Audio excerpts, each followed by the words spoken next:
Okay, in order to create a quiz with Google Forms, go to your Drive, click New, More, Google Forms. Okay, the first thing I do is title the quiz so that I don't have a bunch of untitled things running around in my Drive.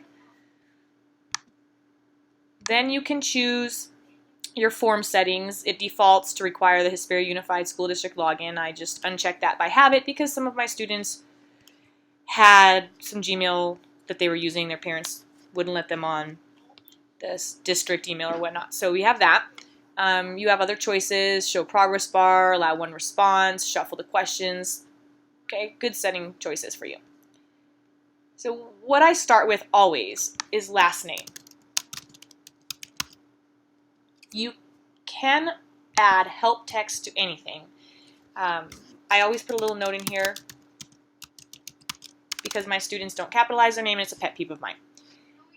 The question type, you have choices. The text is for very small answers, like their name. Paragraph would be longer, obviously. Multiple choice, checkboxes, scales and grids, etc. Okay, you want to choose text. This is what the box looks like. Because they're students and they tend to skip questions, I make all of my questions required so that they cannot submit a form without answering all of them. If you look up here, these little boxes, this is so that you can edit it. This is to duplicate, and this is to delete. So for this item right here, since my next question on my quiz will be first name, I like to duplicate because what it does is it makes the exact same settings so they do not have to redo it. All I have to do is change the question. Simple. Done. Okay, these are what they look like. When you want to go edit them, take your cursor, hold it over, and your boxes appear. You can edit it, you can duplicate it, or you can trash it. The reason I separate the last name from the first name is because Google makes a spreadsheet, and you can sort by period number and by last name alphabetically, so it's super simple if I'm transferring grades over or I want to look up a score. So I always separate last name and first name. When you're done with that, I always put the period number. Again, for sorting purposes and identification, I leave it multiple choice, period 1, 2, etc. Again, this is required. Then I want to add another item.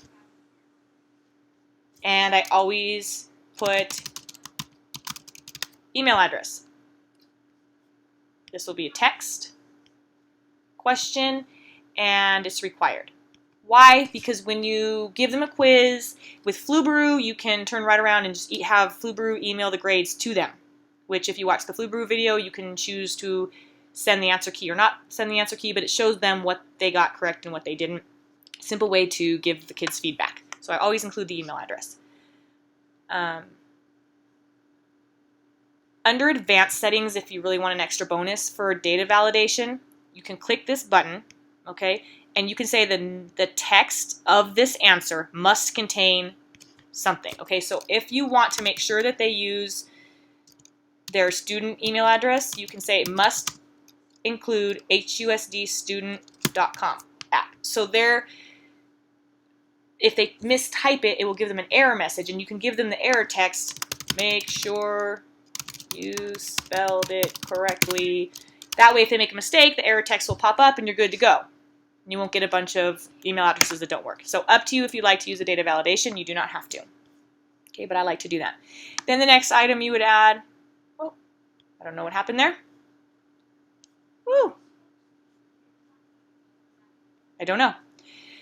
You add another item, your question choice here. Let's say I want to make it a scale. I could just say,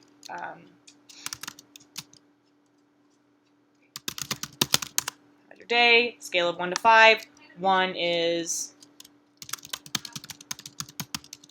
I want to go home. Number 5 is I'm rocking it, whatever. Okay, so this is an idea of what it's going to look like. There's your question. So you just continue. You go through the entire thing until you have your quiz.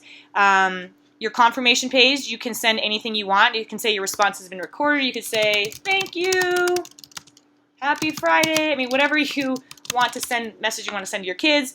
You can have a link for which they can send another response. You can publish and show a link to the results. There are certain things you might want to use this for. For example, if you're collecting book recommendations, you might want the public link so kids can see what their peers said. So there are reasons for these. I don't let them obviously submit another response for a quiz, and I don't let them edit their responses. So I make sure things are unchecked and you're ready to go. You click send form. This is the link you can share. You can click this for a short URL and it will give you the Google URL shortener, which I covered on this document also, the bonuses to using that, and then you're done. This is your form. If you would like to see what it looks like, you click View Live Form. Now this is quite boring, so if I'm you, I want to jazz it up a little bit, and you can change the theme. You can choose to customize it and put your own picture up there, or you can choose one that's previously made. So if you say, oh, you know, I like this one, looks good. Now it has a new theme. View your live form, a little more entertaining. So that's that. You want to view your responses, you click this. Google automatically makes your response spreadsheet. All of your answers will be in here. And again, you can sort the columns by clicking, I click this first, sort A to Z, and then I click the period number, sort A to Z. So you'll have all of your kids in alphabetical and period order. Again, Google automatically creates the spreadsheet. So once you make the form in your Drive, you'll have the spreadsheet already there. It's searchable, it's right there. But you can always go to your form to check it. And if you happen to be on the live form, oh, I want to change something. You're going through, that doesn't look right. Just click Edit this form and it will take you back to the edit page.